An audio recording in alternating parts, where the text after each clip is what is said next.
자, 이번 시간에는 하천 계획 및 관리 분야 중에서 한강 종합개발 계획 시 기본 방침이라는 그런 주제를 가지고 공부를 해 보도록 하겠고, 또 하천에서 합류 하천에 대한 그 계획에 대해서도 시간이 되는 대로 공부를 하도록 하겠습니다.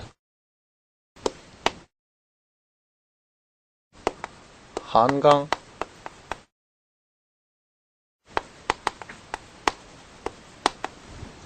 종합개발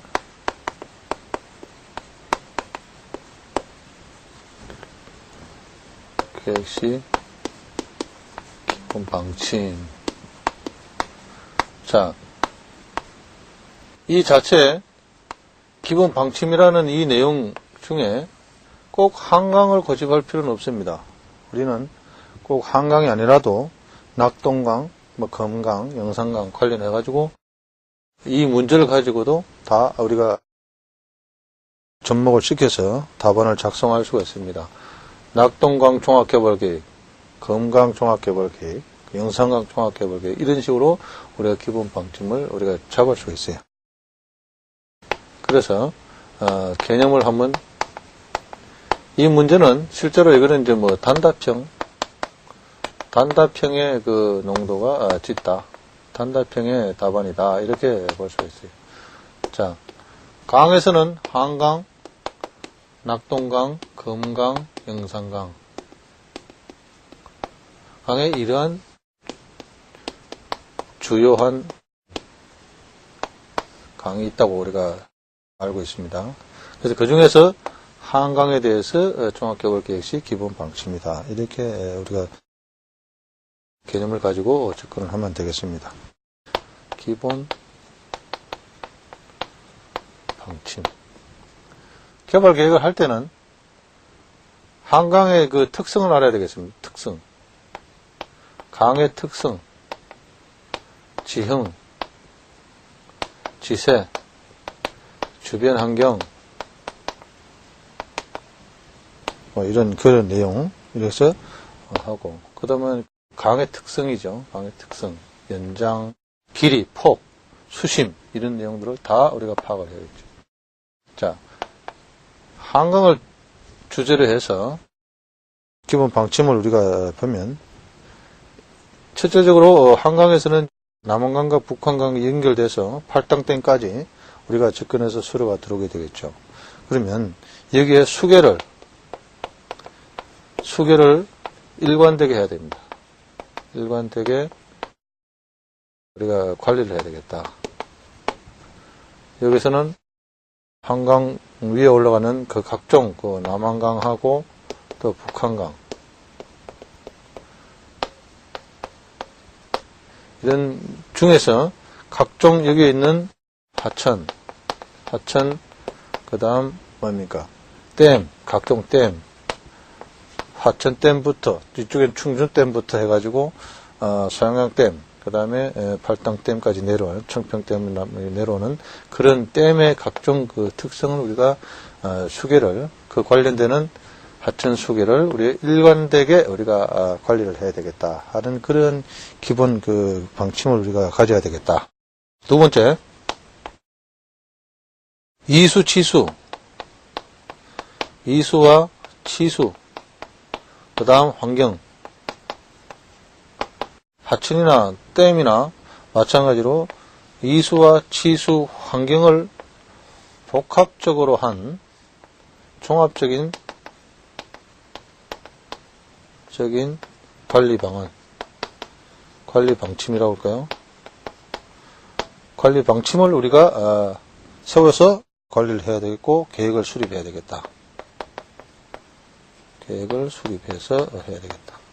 기본 방침에 이수와 치수와 환경을 종합적인 관리 방침을 수립하고 계획을 해야 되겠다. 다음 세 번째, 강이 있습니다. 한강이 있고 북한강과 남한강이 있고 각종 댐이 팔당댐까지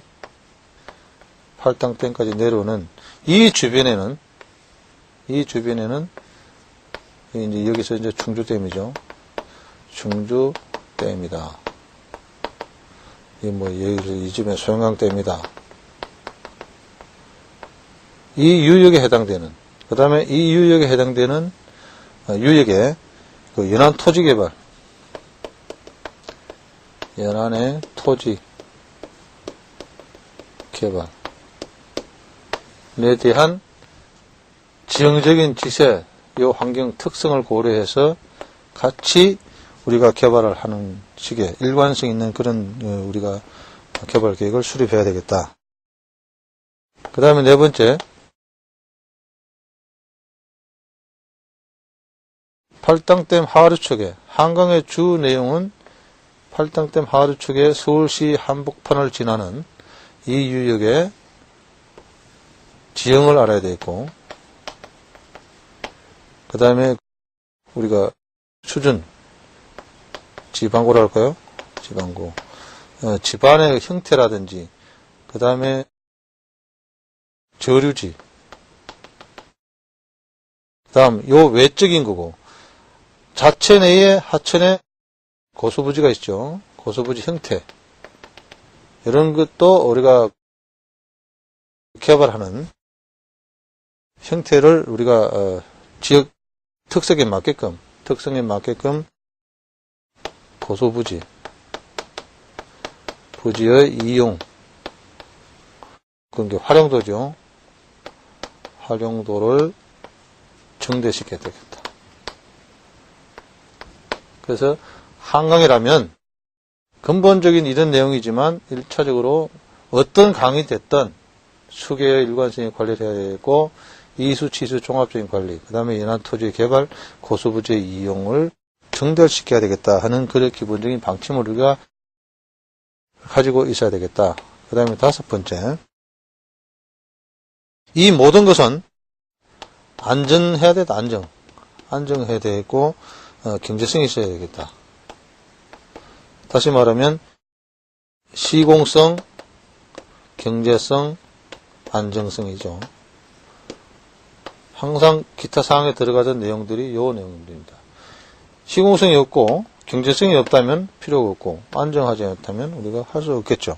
그래서 이러한 내용들을 종합적으로 효과를 낼 수 있고 경제성을 확보할 수 있는 그러한 기본 방침을 가지고 우리는 개발 계획 시 기본 방침을 정해야 되겠다. 이런 내용입니다.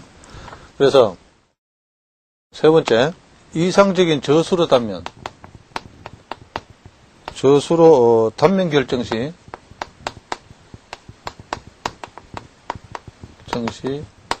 고려사항. 개발 계획의 기본 방침 외에 일단 단면의 결정 시에 고려사항을 하나 더 우리가 추가한다면 기본 방침 외에 이런 좋은 답안을 작성할 수 있을 것으로 생각돼서 정리를 해봤습니다. 자, 단면 결정 고려사항의 첫째는 저수로의 안정, 저수로가 쇄골되거나 어떤 침식이 되면 안 되겠습니다. 그래서 안정이 되거나 고정화 시켜야 되겠다. 고정화 되도록 해야 되겠다. 두 번째, 고소부지 주변에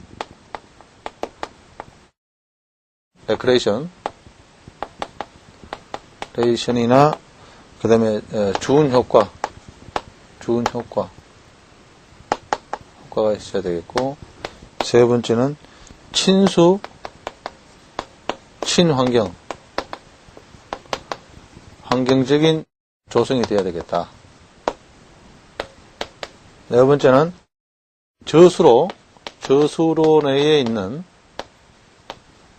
부존 자원이 뭐가 있습니까? 모래나 골재, 모래나 자갈, 이런 식의 어떤 부존 자원의 이용 효율, 이용을 증대시켜야 되겠다. 다섯 번째는 고소부지 이 내용이지만 이 고소부지의 활용도를 상하류에 지금 한강 고소부지 같은 경우는 굉장히 천호대교에서부터 저 밑에 마포대교까지의 어떤 고소부지가 많이 조성을 하고 있습니다. 거기에 대한 이용도, 이 용도를 활성화시켜야 되겠다. 활성화시켜야겠다. 이렇게 해서 기본 방침을 주어졌더라도 문제가 기본 방침 외에 단면 결정 시에 이러한 내용들을 좀 더 우리가 가미를 한다면 좋은 결론의 답안을 작성할 수 있겠다. 기본 방침, 또 여기에 대한 뭐 수계별로 정리해가지고 그 다음에 저수로 단면, 저수로 고수부지, 저수를 준수를 하게 되면 모래나 자갈 등의 활용도 되고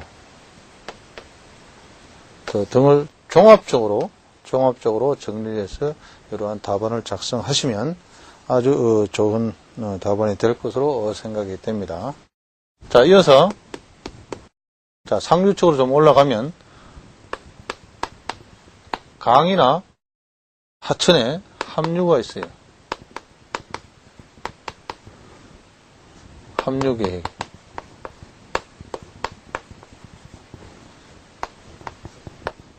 합류 계획에 대해서 우리가 공부를 해 보도록 하겠습니다. 자, 이건 개념이 합류라는 것은 강으로 가는 합류가 될 수 있을 거고 하천이 강으로 합류되는 방법이 있을 거고 또 대하천이 중소하천, 소하천으로 하천, 반대로 되는 이러한 개념을 합류라고 합니다. 여기서 이제 합류 계획 시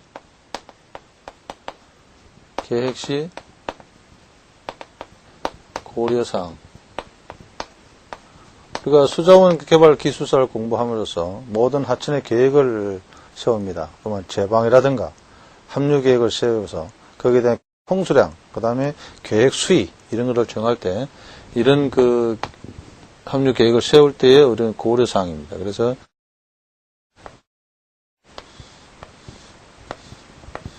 이게 대하천이면 강이면 하천이고 이렇게 됐을 경우에 여기 합류 계획을 세우는 그런 내용이죠. 물은 어떤 식으로 흘러가겠죠. 이렇게.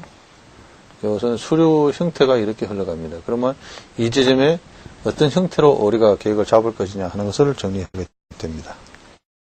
첫째, 합류 계획 시 고려사항 중에서는 이 지역의 유역, 지역의 내수라고 하죠. 이거 내수. 여기서 내수 배제나 홍수 소통이 잘 되도록 홍수 소통이 원활하게 계획을 수립해야 되겠다. 그 다음에 두 번째, 이런 하천에서 유입될 때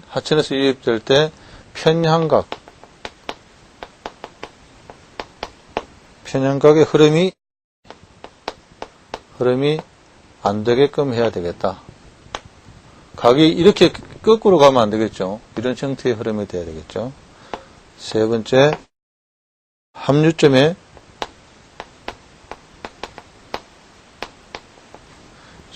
상류와 유로를 검토해야 되겠다. 합류점에서 여기 하류 같으면 하류와 상류 유로를 우리가 검토를 해서 충분한 관리 계획을 수립해야 되겠다 이런 얘기입니다. 자, 그러면 세 번째, 합류점의 형상 변화. 합류점의 형상에 대한 변화를 우리가 볼 수 있어요. 합류점 형상에서는 첫째, 급류하천이 있어요. 급류하천이 있고, 두 번째, 완류하천이 있어요. 두 가지겠죠. 급류하천과 완류하천이 있습니다. 급류하천에서는 합류점이 소규모 하천, 요 하천이 접근을 해서 이 급류하천에서 접근을 하게 되면 이 수충부가 이동을 한다 이거지. 어디로? 물을 치는데 수충부가 이렇게 되니까 여기에 퇴적 문제가 생길 수가 있어요. 이동이 될 수 있다. 여기서는 이동이 된다는 것은 합류점이 요 수충부가 상류 쪽으로 좀 이동하는 그런 경향이 있어요. 그래서 요 급류하천이 들어오게 되면 이것이 유속이 빠르게 되면 그러면 여기서 수류가 느리고 이 유속이 빠져나가려니까 상류 쪽으로 수충부가 위로 생긴다. 그렇게 합류점이 상류 쪽으로 이동이 된다. 이런 그 변화가 생깁니다. 또 완류하천에서는 하폭 정대. 여기시 완류가 되면은 여기에 뭐가 되겠습니까? 사주가 생겨요. 사주라고 하는 것은 뭡니까? 모래가 분포되는 그런 게 사주, 삼각주 비슷한 그런 모래 사주가 생긴다. 이런 의미입니다. 또 부분적으로 국부적인 쇄굴이 발생된다. 이렇게 설명할 수가 있겠습니다. 네 번째, 합류점의 성격.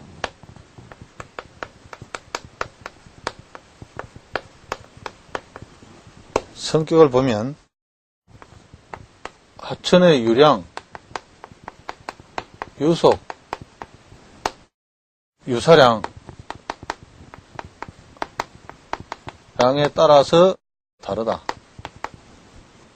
변한다 이런 얘기입니다. 그 특징을 보면 본류는 안정되고 지류는 토사 유출이 클 수가 있어요. 특성이 본류는 안정이 되어 있고 지류의 토사 유출이 클 수 있고 성격상에 이제 이런 그 구분을 할 수 있습니다. 그 다음에 본류 유출 토사가 크고 지류가 또 안정되어 있고 유출 토사가 같고 본류 유량이 클 경우 이런 식으로 교재에 있는 식으로 성격상 이렇게 구분을 할 수가 있어요. 이거는 그렇게 교재를 보시면 되고 다섯 번째 합류점의 처리.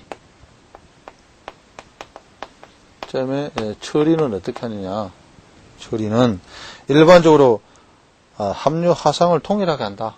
합류 하상. 요 지점과 요 지점. 그러니까 합류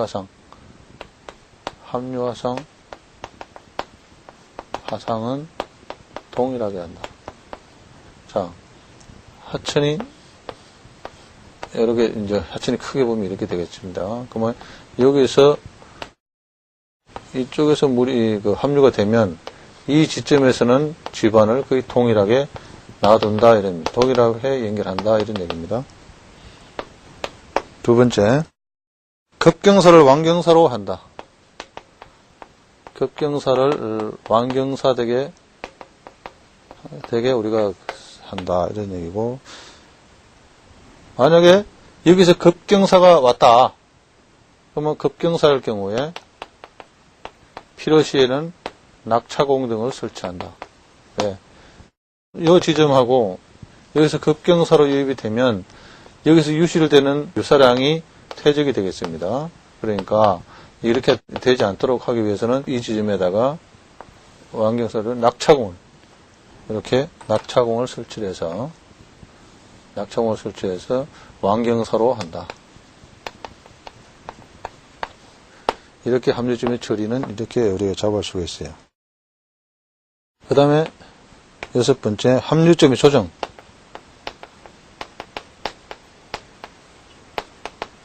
조정에 대해서는 합류 전의 학폭과 합류 후의 학폭도 폭이 같은 것이 좋다 이런 얘기입니다. 여기다 일부러 넓게 할 필요는 없다는 얘기죠. 합류 후에 꼭 같이 하는 것이 좋다. 하폭. 두 번째, 하천의 하상 및 흐름의 상황이 가급적 분리하거나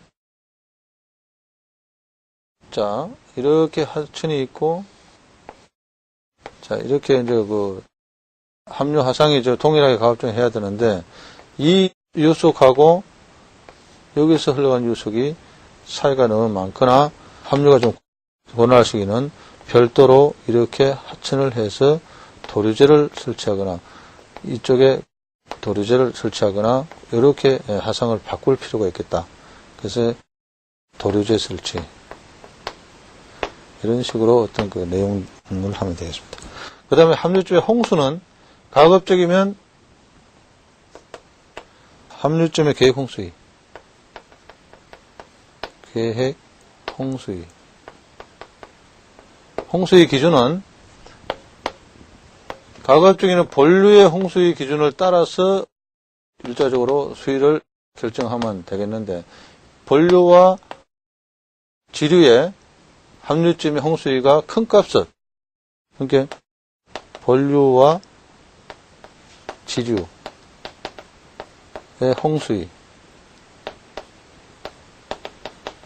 홍수위를 계산할 때는 거기에 대한 유량, 유속, 하상 9배를 정해서 이 중에서도 큰 값을 선택을 합니다. 선택을 해서 우리가 계획 홍수위를 산정하게 됩니다. 그래서 이렇게 합류 지점 계획에서는 급류 하천과 완류 하천, 또 합류 지점은 강과 강, 하천과 강, 하천과 하천 이렇게 구분할 수 있고 합류 지점의 성격은 본류 하천, 지류 하천, 합류 지점 처리는 합류 하상은 동일하게 한다. 급경사에서 완경사라고 하고 급경사 납차공 지점의 조절, 계획 홍수위 이렇게 우리가 크게 정리를 할 수가 있습니다. 그래서 8번째 이거를 결론으로 정리를 하면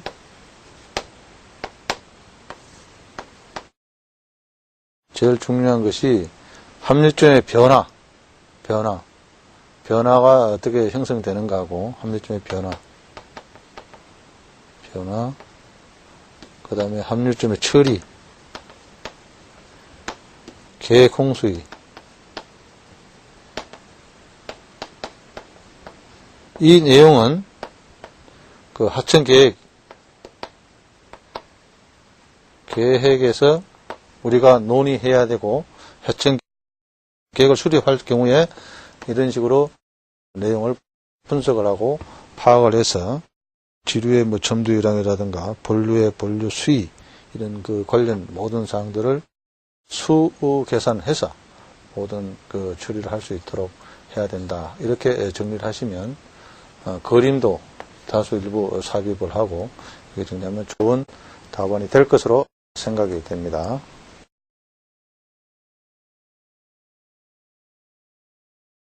이번 시간에는 홍수 이후에 발생되는 홍수터 관리와 도시 하천의 문제점 및 개선 방향 이 두 문제를 가지고 우리가 공부를 해 보도록 하겠습니다. 홍수터 관리 라는 문제가 주어지면 이 문제에 대해서는 홍수터는 어떻게 발생이 되고 그의 목적, 그 관리의 목적과 필요성, 그 다음에 관리 방법 여기에 대해서 우리가 정리를 해보고자 합니다. 첫째, 개념 정리를 하면 홍수터는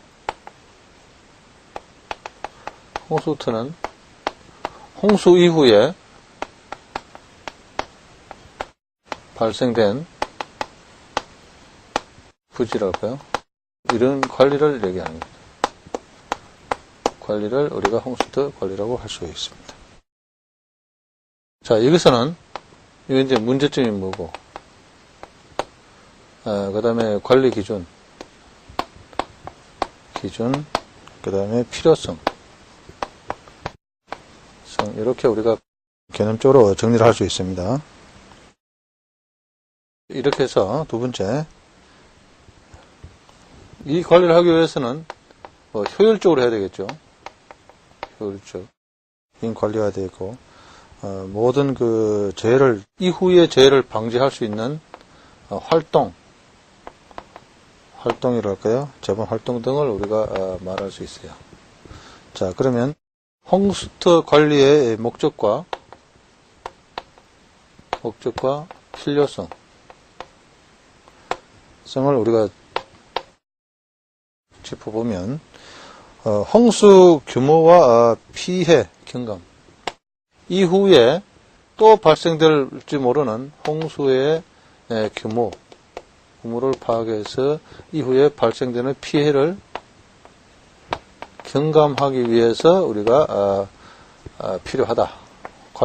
홍수대 관리가 필요하다고 할 수 있겠습니다. 두 번째는 구조적으로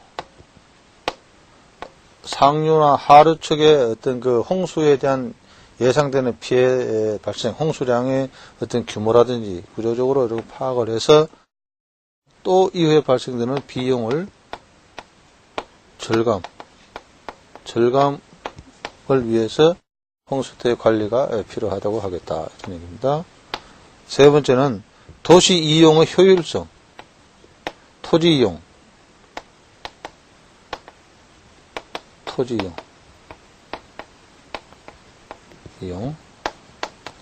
네 번째는 홍수 위험 국민 홍보. 국민의 홍보를 하면서 인적 재산 피해의 경감. 이래서 홍수대 관리의 목적과 필요성은 크게 보면 이렇게 구분할 수가 있습니다. 세 번째, 관리 방법. 관리 방법에서는 1차적으로 구역을 지정합니다. 구역을 지정. 조닝이라고 할 수 있는데 구역을 지정해서 관리를 할 수 있도록 해야 되겠다. 두 번째, 토지 세분화.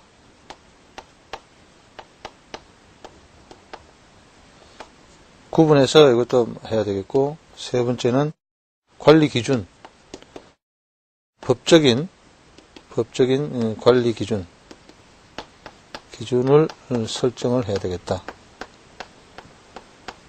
이랍니다. 그러니까 여기에 대해서 이제 문제점을 보면, 문제점은 많습니다. 법적, 제도적 문제점들이 여러 가지가 많습니다. 첫째는 기술적인 문제. 수문이나 수리, 구조 이런 관련해서 기술적인 그 조작 방법의 쌍의 문제도 있고, 또 그다음 재정적인 문제, 비용이나 보상 방법 등의 문제. 세 번째는 전문 기술의 인력이 부족하다, 적다 이런 얘기고, 사유재산권 침해라든가 이런 그 재산상 문제, 이런 문제들이 우리가 홍수대 관리상에 어떤 문제점이 있다고 하겠습니다. 그래 이렇게 해서 다섯 번째 이제 결론을 정리하면, 홍수대 관리는 첫째 국민 홍보가 필요하고, 목적에 다 들어가고, 또 관리 방법, 문제점,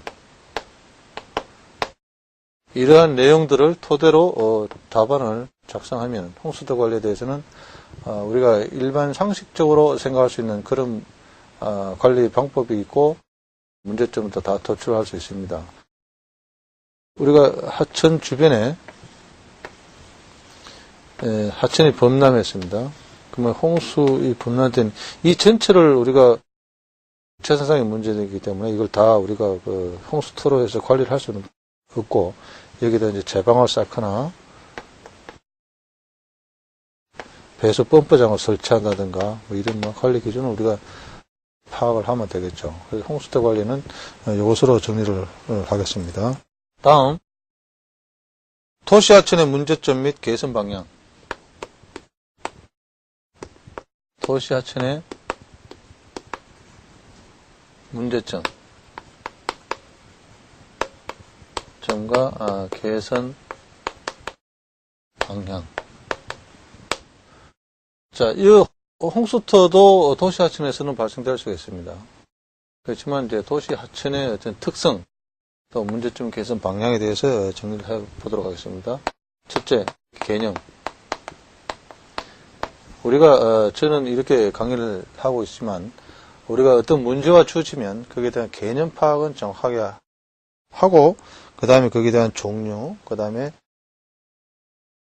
문제점, 고려사항 이런 식으로 접근을 하면 어떠한 문제라도 거기에 대한 대제목을 설정되어 있기 때문에 답안을 작성할 수가 있습니다. 자, 개념 파악을 정리하겠습니다. 도시하천에서는 어차피 문제점이라고 하는 것은 치수입니다. 치수. 대체로 치수 측면이에요. 여기서는 뭐 이수, 치수, 환경 주로 있지만 주로 이제 치수 측면이라고 볼 수가 있겠습니다. 또 환경 문제 속에 들어가면 뭐 있습니까? 수질이라든가 그 다음에 지형적인 문제 또 뭐가 있습니까? 저지대 도시하천에 저지대가 있어요. 하천 주변에 그 도시가 형성이 되기 때문에 저지대가 있어요. 그런 데는 홍수 시에 침수가 불가피하다. 여기에 대한 대책 이런 것들이 있겠죠. 그래서 여기에 대한 우리가 어떤 식의 어떤 경험을 가지고 접근해서 여기에 대한 대책을 개선 방향이라고 하는 건 대책이죠. 대책을 마련해야 되겠다. 이렇게 접근하시면 어떤 문제라도 해결이 가능합니다. 그래서 크게 보면 치수입니다. 치수 측면에서 봅니다. 자, 여기서 현황과 문제점.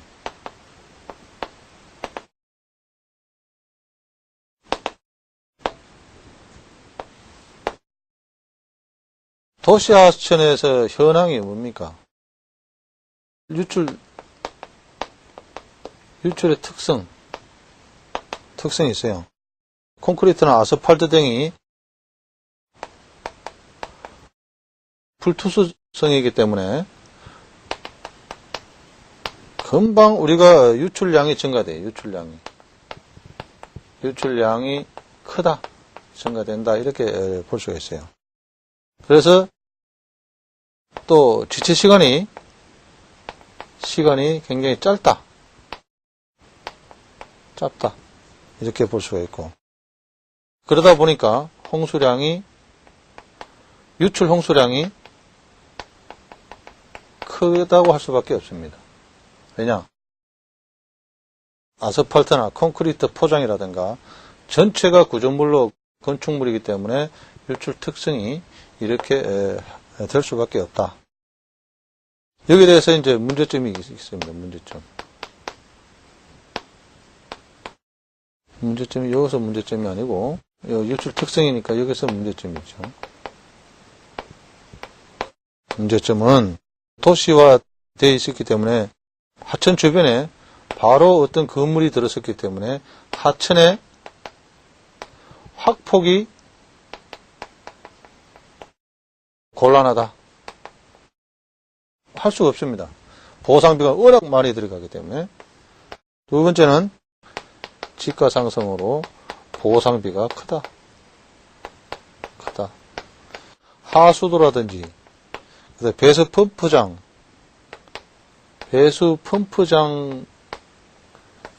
부지가 없다. 이러한 문제점을 갖고 있습니다. 치수 측면에서 보면. 그래서 여기에 대해서 이제 두 번째 대책을 우리가 강구를 하게 되면 첫째는 이러한 그 유출 특성과 이러한 문제점을 우리가 이제 먼저 도출을 해서 알고 있습니다. 그러면 대책을 수립해야 됩니다. 문제점과 우리가 개선 방향, 대책을 만들어야 되기 때문에 이 대책에 대해서 우리가 수립을 해야 되는데 첫째는 재해를 예방해야 됩니다.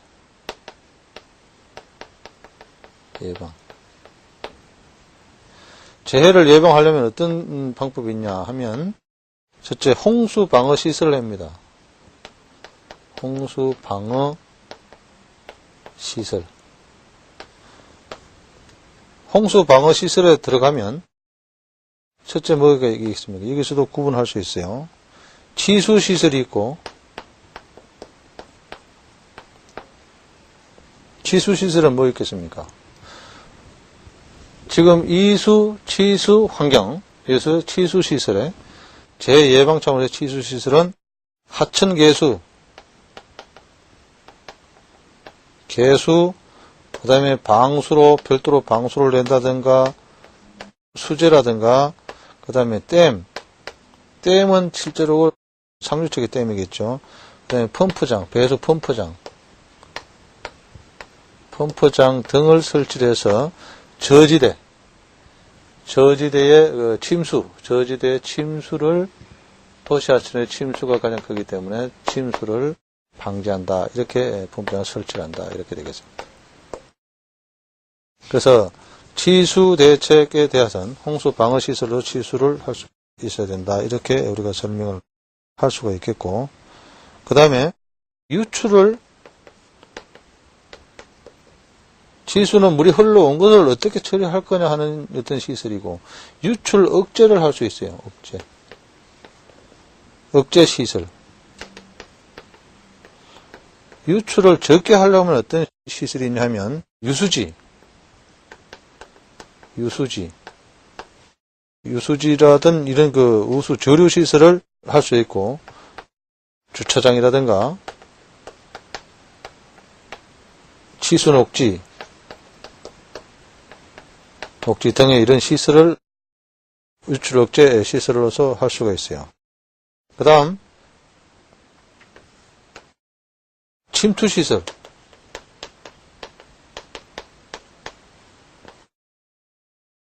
도로에서 투수콘이라든가 이런 걸 하거든요. 보도 쪽에. 투수콘 포장, 이나 침수 펌프장. 이것도 이렇게 좀 마찬가지로 침투 시설에서 침수 펌프장. 그 다음에 수원 보존 시설. 보존. 이런 내용.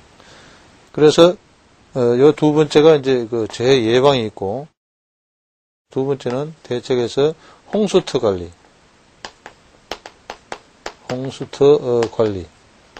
관리는 바로 전 내용에서 홍수터 관리, 이것은 이걸로 대처를 하겠습니다. 구역을 지정하거나 토지 세분을 하든가 관리 방법에 대해서 대책이니까 그걸로 참고를 하시면 우리가 도움이 되겠습니다. 그 다음에 세 번째, 재해를 대응을 해야 돼요. 재해 대응을 하려면 홍수 예경보라든가 홍수 보험 피난, 또 피난, 뭐 이런 그 피난 훈련, 이런 식으로 우리가 대응을 해야 되겠습니다. 자, 이것은 이제 치수 측면에서 우리가 정리를 했습니다. 치수 측면. 그러면 홍수 조절 접근 방법은 홍수량을 산정하고 지역 특성을 조사하고 예상 홍수 피해 조사도 하고 모형 실험도 하고 이렇게 해서 종합 검토를 해서 홍수 치수에 대해서는 그 내용대로 교재에 있던 내용대로 정리를 하면 되겠고, 자, 다음에 큰 3번째 이제 이수 측면입니다. 이수 측면에는 어떻게 있냐? 이수 측면에도 마찬가지로 첫째, 현황과 문제점이 있어요. 자, 현황과 문제점이 있는데, 여기서는 인구가 증가되고, 이수 측면에서는 도시하천에 있으니까, 도시하천 주변의 문제이기 때문에 인구가 집중돼서요. 그리고 용수량이 증대, 많이 필요하다 이런 얘기입니다. 그러다 보니까 지하수 개발로 지하수가 고갈될 수밖에 없죠. 물이 필요하니까. 그 다음에 폐수 처리장 생활용수라든지 해서 우리가 수질이 저하됐다. 이렇게 우리가 현황이 있고, 여기에 대한 이걸 현황이라고 보면 두 번째 대책은 뭐냐? 대책을 정리하면 광역 상수도, 상수원 개발이라든가 타하천 연계, 타하천의 연계, 지금 우리가 하고 있는 한강과 낙동강을 연계하는 낙동강을 연계하는 뭐 대우나 운하도 일부 대책, 그러니까 이수 측면에서 볼 때 도시하천에서 한강 낙동 연계해서 물길을 돌려서 거기에 대한 필요한 우리가 수지를 확보할 수 있는 그런 그 대책이 되겠다. 그 다음에 하구원 개발이나 중수도 시설, 하구원 개발이나 중수도, 해수의 담소화, 이런 이수 측면에서 볼 수 있는 현황과 대책, 현황은 이런 그 실제로 인구 집중으로 용수가 많이 필요하다.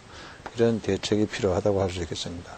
그래서 지금 치수를 우선적으로 치수 측면에서 봤고, 그 다음에 이수 측면에서 설명을 드리겠습니다. 그 다음 나머지가 환경 측면입니다. 자, 환경 측면을 보겠습니다. 네 번째, 환경 측면이 되겠습니다.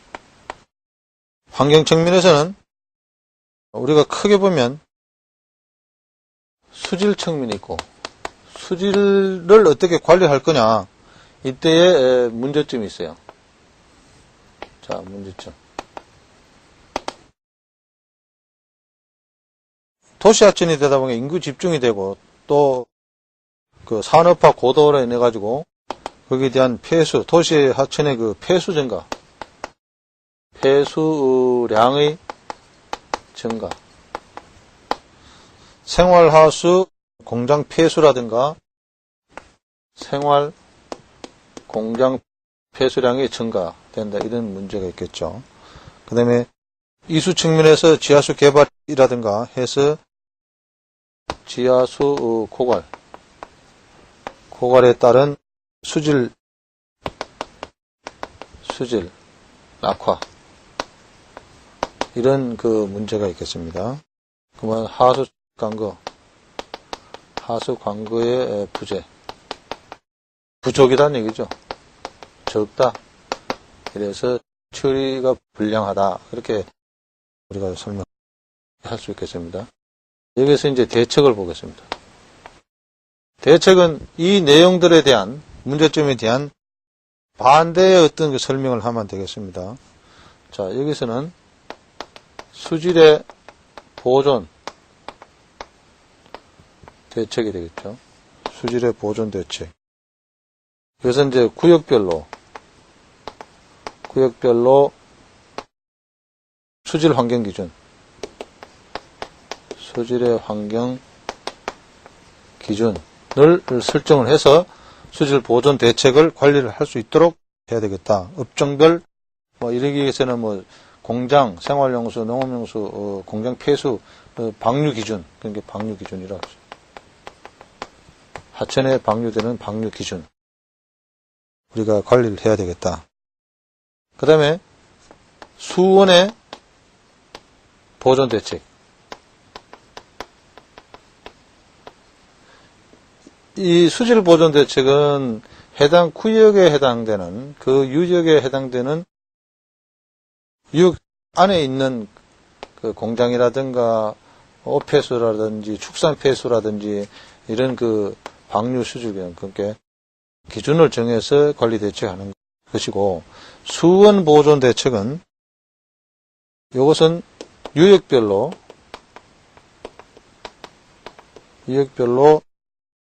종합적인 수질 관리 체제, 종합적인 수질 관리 체제를 정립을 하고 우리가 관리를 해야 되겠다. 그러면 지역 특성에 맞게끔 우리가 해야 되겠다. 이렇게 우리가 정리를 하면 되겠습니다. 그 다음 수질 측면에서 우리가 봤고, 두 번째, 하천 공간, 환경 문제입니다. 환경 문제이기 때문에 하천 공간. 공간의 이용 측면.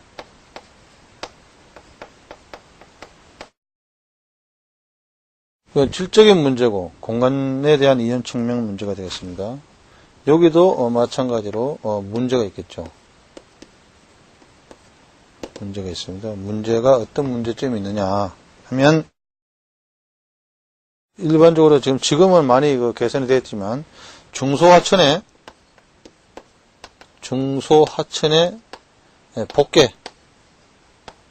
복개가 많이 승행을 하고 있었어요. 근데 이제 복개는 많이 지양을 했다. 그 다음 수량과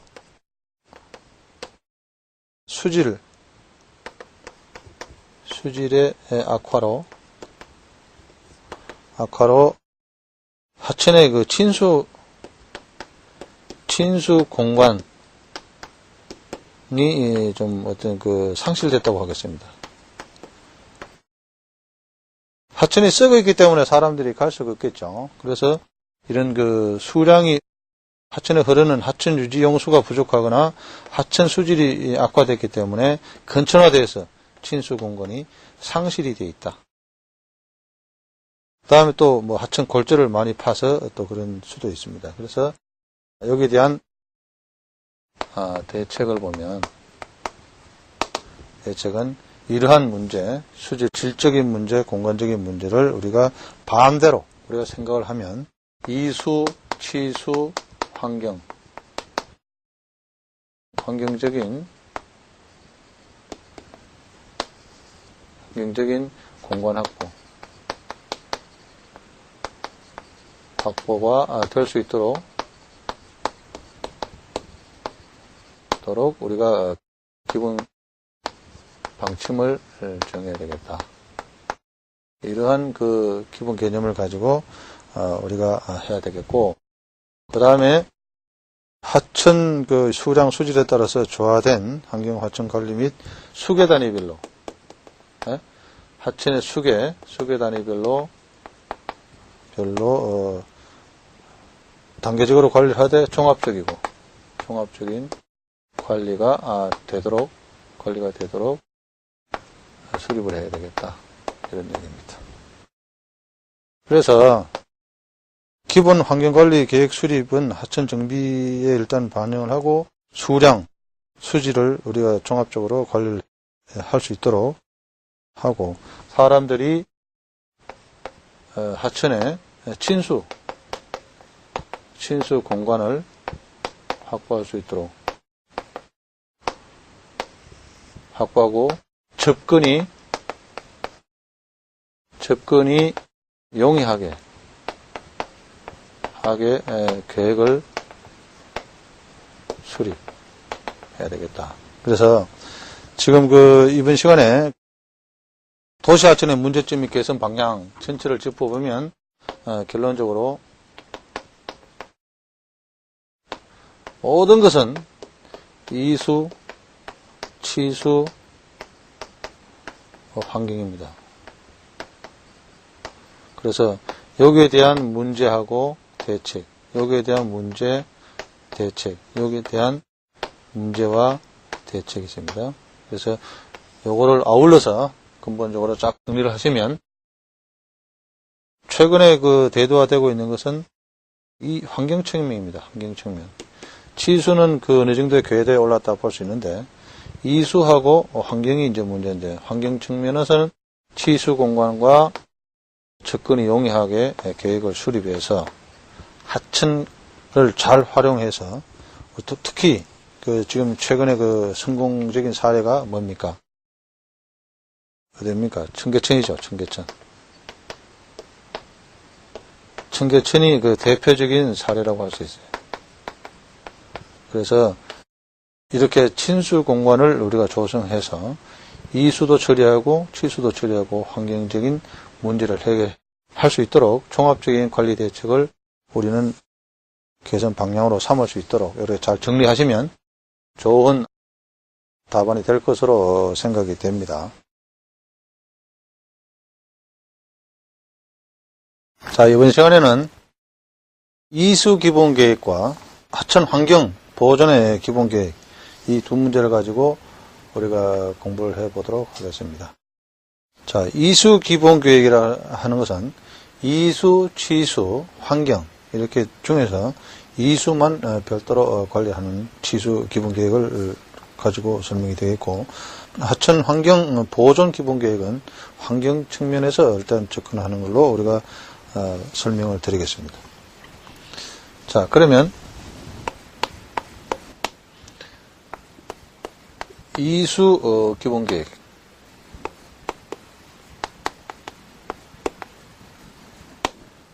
자, 이수 기본 계획은 우리가 공부를 하는 데 있어서 가장 중요한 것은 이수와 치수와 환경이 있다고 우리가 누이 공부를 했습니다. 그 중에서 이수에 대한 기본 계획입니다. 자, 개념이 뭡니까? 이수, 치수, 환경 측면에서 우리가 그 관리 기준이라든가 계획, 그 다음에 기능 유지를 위한 유량 어떻고 이런 내용들을 가지고 공부를 하도록 하겠습니다. 두 번째, 자, 여기서는 저수지 하천의 종합적인 관리를 위해서 유수의 기능 유지를 위해서 필요한 유량을 필요 유량을 어떻게 관리하느냐 하는 그런 내용이죠. 그 다음에 장래 수요에 대한 예측. 예측에 대해서 우리가 관리 계획을 수립해야 된다 이런 얘기입니다. 그래서 두 번째, 정상적인 기능 유지를 위한 유량. 정상 기능 유지의 유량. 이 뭐냐? 이렇게 보면은, 이 유량은 1차적으로 주운 업, 관광. 하천에 있어서 이수 기본 계획이기 때문에, 이것은 등에 필요한 필요량이죠. 이것은 유지 유량, 하천의 유지 유량 플러스 하류 하천의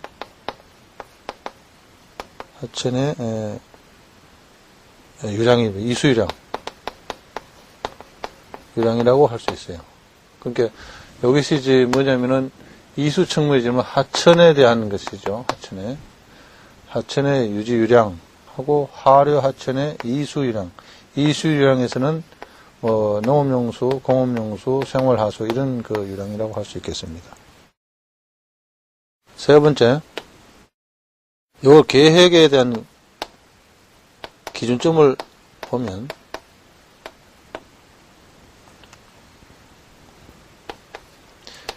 기왕의 수문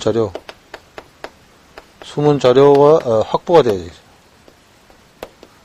수문 자료로 하는 것은 유지유량, 그 다음에 하천의 이수유량 이런 수문 자료가 확보가 되었다. 확보라 하는 것은 유입량, 그 다음에 필요 수량 이런 과거의 기왕의 수문 자료가 있어야 되겠다 이렇게 설명할 수가 있습니다. 그 다음에 저수 계획에 저수 계획에 있어서 밀접한 지점, 필요하거나 밀접한 지점을 선정해야 됩니다. 그 계획 기준점을 설정할 때는 기왕의 수문, 유입량과 필요 수량을 확보할 수 있고, 필요 수량을 확보하기 위해서는 필요하거나 이런 이 수량이 필요하거나 밀접한 지점을 우리가 선정을 해야 되겠다 이렇게 되겠습니다. 네 번째, 용수량의 산정.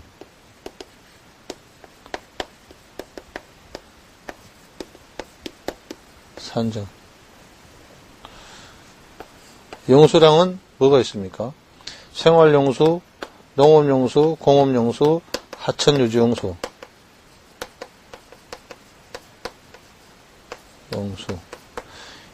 이런 내용들은 전번 시간에 내용 공부했던 그런 내용을 다서 감미를 하시면 거기에 대한 충분한 자료를 얻을 수 있습니다. 그래서 이 내용을 간단하게 이것도 어떻게 보면 단답 형식으로 나올 수가 있어요. 이런 식으로 정리를 하시면 이건 네 번째 결론을 정리를 하면 첫째 이수, 치수, 환경 문제가 있고 여기서는 이수 문제죠. 이수 문제에서는 하천의 유수의 기능 또 여기는 뭐 필요 수량, 장래 예측 수량 등등. 그래서 여기서는 이제 뭐 생활용수, 농업용수, 공업용수, 또 하천유지용수, 이러한 내용이 포함된 답안을 작성하고 전반적인 내용은 이수, 치수, 환경적인 문제를 언급을 해주면서 정리를 하시면 될 것 같습니다. 이어서 이수 측면을 공부를 했고 이번에는 하천 환경 보존, 하천의 환경 보존에 대한 보존의 기본 계획에 대해서 우리가 공부를 해 보도록 하겠습니다. 여기도 개념을 정리하면 매번 똑같은 내용이지만 여기도 이수, 치수, 환경 문제를 우리가 논할 필요가 있습니다. 그래서 하천 환경에 있어서는 물과 주변의 공간, 그러니까 하천 주변에 여기에 물이 흘러가면 주변의 공간, 뭐 고수부지가 됐든 주변의 그 어떤 그 위락지가 됐든 이런 공간에 대해서 종합적인 어떤 그 망을 구축할 수 있는 그런 그 종합적인 계획을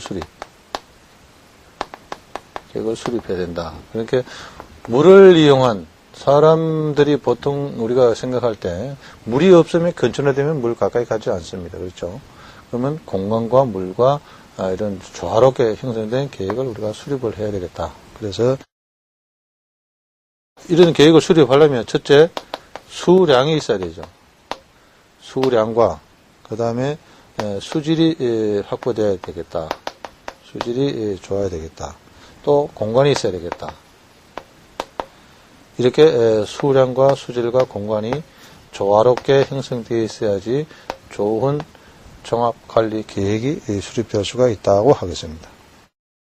자, 여기서 이제 구분을 해야 되는데 두 가지로 구분할 수 있습니다. 여기는 환경 보존 계획의 보존 계획. 그 다음에 수질 보존 계획이 있습니다. 자, 환경 보존 계획은 여기도 물입니다. 수환경 보존 계획을 말씀드리는 거고 수질 보존 계획도 어차피 물에 대한 수질 보존 계획이라고 할 수가 있겠습니다. 자, 그러면 세부적으로 들어가 보겠습니다. 자, 수환경 보존 계획. 수환경 보존 계획. 물에 대한 환경 보존 계획을 하겠는데, 자, 목적별 보존 구역을 설정한다. 첫째, 보존계획을 수립하기 위해서는 목적별 보존구역을 설정한다. 이렇게 설명드릴 수가 있어요. 그럼 설정을 하는데, 구역을 설정할 때는, 첫째, 하천 부지의 자연환경을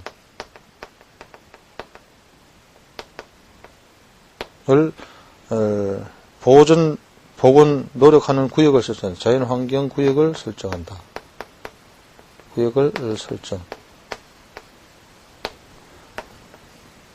두 번째, 하천 주변의 미적 보존구역. 미적 보존 구역을 설정한다. 자연환경을 구역을 설정하고, 미적 보존 구역을 설정해야 된다. 다음, 도시공원, 공공시설을 정비구역. 도시, 공공시설의 정비구역. 구역에는 뭐가 있습니까? 관리소라든지, 그 다음에 공공시설 주차장이라든지, 이런 그 구역을 설정한다. 세 번째, 이제 기타로서, 일반 구역을 설정하게 됩니다. 자, 이 구역을 설정을 해놓고, 계획에 수립을 해야 됩니다. 수환경 보존 계획의 수립을 해야 되는데, 이것은, 저수로 정비, 고스터 이용. 그런 게, 저수로를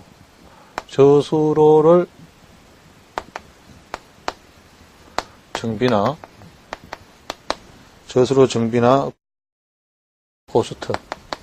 고수부지다, 그죠? 부지를 이용할 수 있는 계획을 수립을 해야 된다. 이런 얘기입니다. 그러니까 계획을 수립은 저수로 정비나 고수터 부지를 이용하는 계획을 수립해야 되겠다. 그 다음에 댐 주변에, 하천이나 댐 주변에 환경 정리, 하천이나 댐 주변에 환경을 정비해야 된다. 정비에 대한 계획 수립을 해야 된다. 이런 얘기입니다. 주변의 식수나 강변 도로 등 이런 기타 사항으로서 주변 식수나 강변 도로에 대한 계획을 수립을 해야 된다. 그 다음에 세 번째, 계획을 수립은 이런 식으로 계획을 수립을 하고, 저수로 정비. 여기서 고려사항이라고 할 수 있겠습니다. 상에서 저수로 정비에서 고려사항이 뭐가 있습니까? 일단은 계획 홍수의 소통이 돼야 되겠죠. 소통이 안 되면 저수로 정비가 할 필요성이 없습니다. 저수로 정비를 해야 되고, 홍수 소통이 되고, 저수로가 어떤 침수가 되거나, 그 다음에 수충부가 생긴다든가, 그 다음에, 이렇게 되면 안 되겠죠. 그 다음에, 이게 안정화돼야 되겠다. 저수로는 안정화돼야 되겠다. 이렇게 우리가 돼야 되겠습니다. 다음, 네 번째, 저수로 정비를 했고, 그 다음에 고수부지 정비 시에 저수로 하고 고수부지 정비 시에 고려사항이죠. 여기서는 기존 주변의 고수부지와 연관되는 기존의 공원 고수부지와 기존의 공원을 연계한 개발해야 되겠다.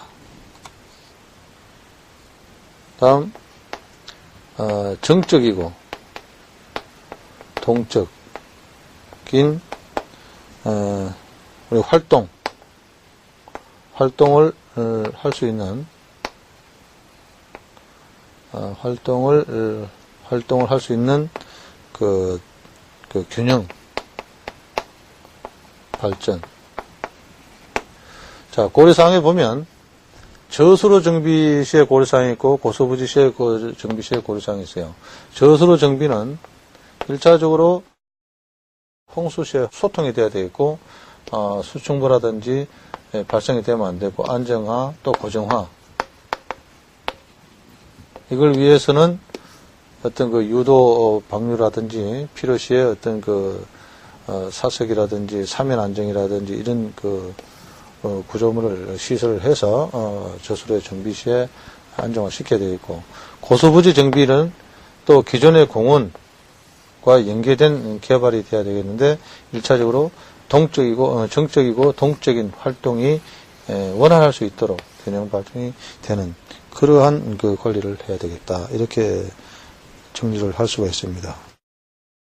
그 다음에 수환경 했습니다. 그 다음에 이제 하천 수질. 수환경, 하천 수질 보존 대책. 그건 3번째. 하천의 수질 보존 대책. 그러니까 하천 환경의 보존에 대해서는 수환경과 수질이 있다고 말씀드렸어요. 수질에 대한 보존 대책에 대해서 정리를 해보면, 첫째 뭐가 있습니까? 수질을 나쁘게 하는 오염원이 있겠죠. 오염원이 뭐냐? 오염원에 대한 우리가 검토를 해보면 두 가지가 있습니다. 첫째 뭐가 있을까요? 점 오염원이 있어요. 점 오염원이 있을 거고, 두 번째 비점 오염원이 있어요. 자, 점 오염원은 뭐고 비점 오염원은 뭐냐? 자, 점 오염원은 말 그대로 한 지점에서 폐수나 오수나 이런 탁류들이 우리가 강이나 하천, 댐 상류축에서 유입되는 점 오염원이라고 할 수 있어요. 그는 도시 상류축의 생활하수,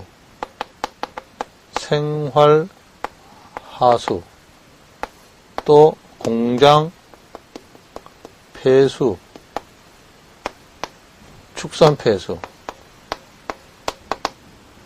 가축 등의 축산 폐수, 이런 게 발생되는, 그 지점에서 발생되는 오염원이라고 합니다.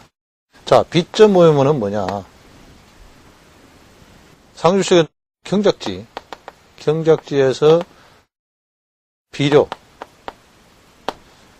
농약, 살포 된 것이 강우에 우리가 강우시에 유입되는 오염원을 갖다가 우리가 비점 오염원이라고 할 수 있어요. 자, 이것은 점 오염원이나 비점 오염원에 들어간 것은 우리가 이제 전문 시간에 배웠지만은 부영양화의 주범이 됩니다. 그래서 탁도라든지 탁수, 그 다음에 저수량의 감소 등을 유발할 수 있어요. 이렇게 우리가 하천의 수질을 보존 대책에 보면 오염원에서는 점 오염원과 비점 오염원이 있다고 우리가 공부를 하고 이해를 하시면 되겠습니다. 자, 그러면 여기 대해서 두 번째, 오염원의 종류는 알았고, 이 실태가 어떠냐? 오염원의 실태와 현황이라고 할까요? 현황은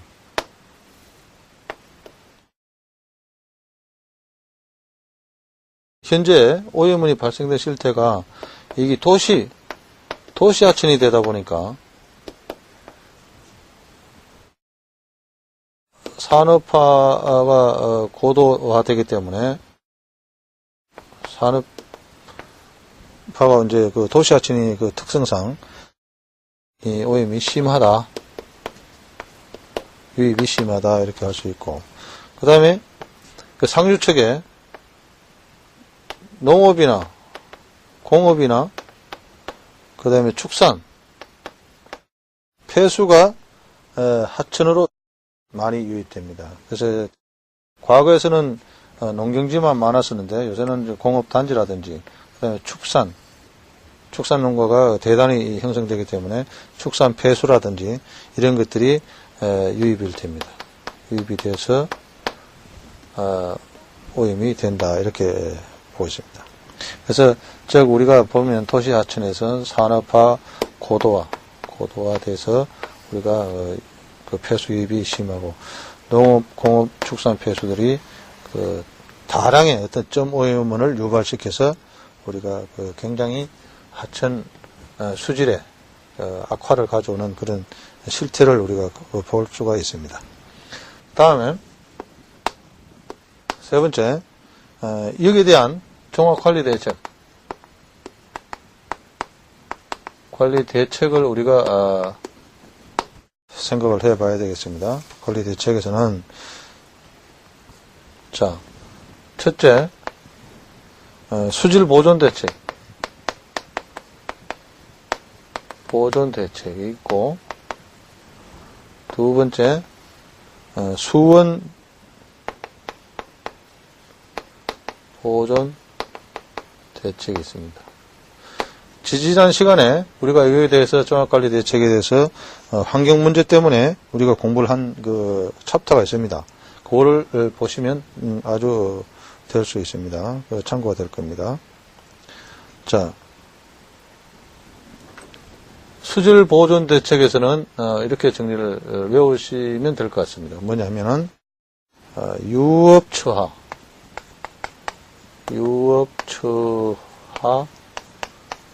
공수도로 외워주시면 될 것 같습니다. 유는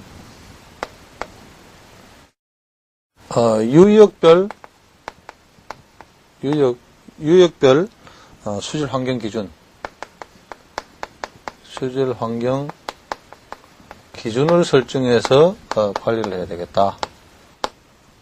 그죠? 유역별로 어떤 그 지류라든지 본류라든지 유역별로, 업은 그 업종별로 수질 환경 기준을 설치해서 관리를 하는 것이 좋겠다. 그 다음에 처는 폐수 처리나 공장 폐수나 축산 폐수나 폐수 처리장별로 수질 관리 환경 기준을 설정해서 관리를 해야 되겠다 이런 얘기입니다. 그 다음에 하는 필요시마다 하수 처리장을 설치를 해야 되겠다. 설치를 하고 업종별로 관리를 할 수 있는 그런 우리 방안을 해야 되겠다. 자, 공은 공장에 있으면 그 공장에 따라서 공장 폐수나 폐수 처리장의 설치 및 관리 기준을 하고 설정하고 관리를 해야 되겠다 이런 얘기입니다. 수는 수자원의 보존의 중요성을 국민 홍보를 해야 되겠다. 홍보를 해서 서로 감시를 하는 그런 그 대책을 우리가 수립을 해야 되겠다 이런 얘기입니다. 그 다음에 도는 도시하천의 하상 준설도라든지 이런 그 준설, 그 점 오염이나 그 돼 있던 내용들을 사전에 방지하고 그래도 내려오는 것은 준설을 하거나 폐기물 처리를 한다. 이렇게 수질 보존 대책을 우리가 미리 강구를 하는 게 좋겠다. 그 다음에 수원 보존 대책입니다. 수원 보존 대책은 유역별로 종합적인 수질 관리 체계를 유역별 종합적인 관리 체계를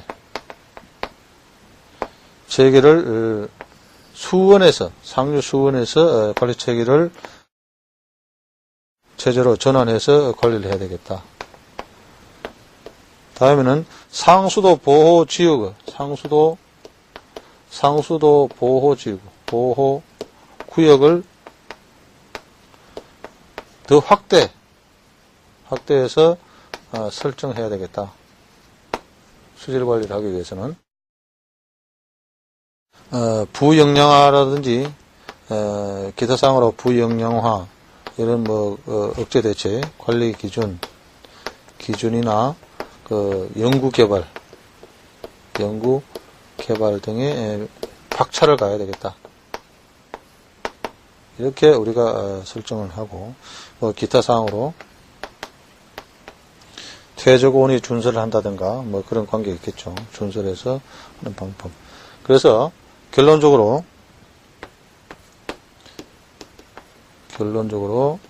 우리는 수질 환경과 수환경과 수질 환경에 대한 하천 환경 보존 기본 계획을 수립함에 있어서 종합적인 관리 대책이 될 수 있도록 문제점과 개념, 수환경과 수질 환경 이런 내용, 실태 이런 내용들을 정리를 하면 되는데 수질과 수환경 크게 우리가 크게 대제목을 요게 결론에서 적고 수질 환경에 대해서 문제점, 관리 기준, 또 수환경에 대해서 문제점, 관리 기준 이런 식으로 정리를 하시면 환경 보존 관련에 대해서는 계획 수립 시 좋은 아주 답안이 될 수 있을 것으로 확신을 합니다.